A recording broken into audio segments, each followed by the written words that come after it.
संगमेश्वर तालुक्यामधील देवळे गावातील ही आहे धनेशाची देवराहट. श्री देव रवळनाथाचे स्थान असणारी ही देवराहट म्हणजे महाधनेशाचा आसरा.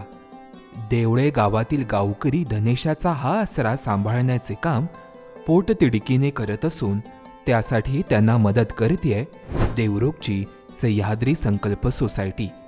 हे गाव देवरुखपासून साधारण 20 किलोमीटर अंतरावर आहे. मुळातच देवळे हे गाव देवालयांचे गाव म्हणून संगमेश्वर तालुक्यात प्रसिद्ध आहे. कारण या गावात 9 प्रमुख मंदिरं असून इतर छोटी मोठी मंदिरं आहेत. छत्रपती शिवाजी महाराजांच्या काळात देवळे गावाला महत्त्व होते. कारण या गावातून आसपासच्या सुमारे 40 गावांचा कारभार चाले. स्वतंत्रपूर्व काळात देवळे महाल हे सुभ्याचे ठिकाण होते. या गावातील श्री रवळनाथाची देवराहट म्हणजेच धनेशाची राई. धनेशाच्या 3 प्रजातींसाठी ही देवराहट प्रसिद्ध असली तरी गवे, रानकुत्रे, बिबट हे सस्तन प्राणी देखील या ठिकाणी आसऱ्याला असतात. रवळनाथाच्या देवराईत साधारण 10 जातीचे वृक्ष आढळतात. यामधील कुकर आणि कामटीचे फळ हे धनेशाचे आवडते खाद्यफळ. कुकर हा जंगली बदाम कुळातील वृक्ष असून नोव्हेंबर ते मार्च दरम्यान त्याला फळं धरतात, तर कामठीची फळं फेब्रुवारी ते जूनमध्ये पाहायला मिळतात.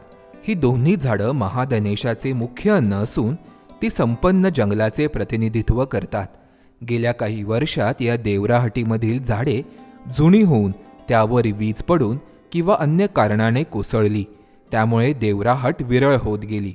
म्हणून भारत चव्हाण, निलेश कोळवणकर, महेश चव्हाण, आबा शिर्के या गावकऱ्यांनी भगीरथ प्रयत्नांनी ही देवराहट जपली आणि सह्याद्री संकल्प सोसायटीच्या मदतीने धनेशासाठी आवश्यक असणाऱ्या खाद्य वृक्षांची या ठिकाणी लागवड केली.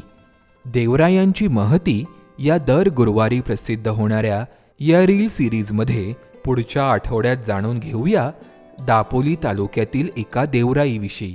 पाहत रहा आणि फॉलो करा MHA MTB वाईल्डलाईफ.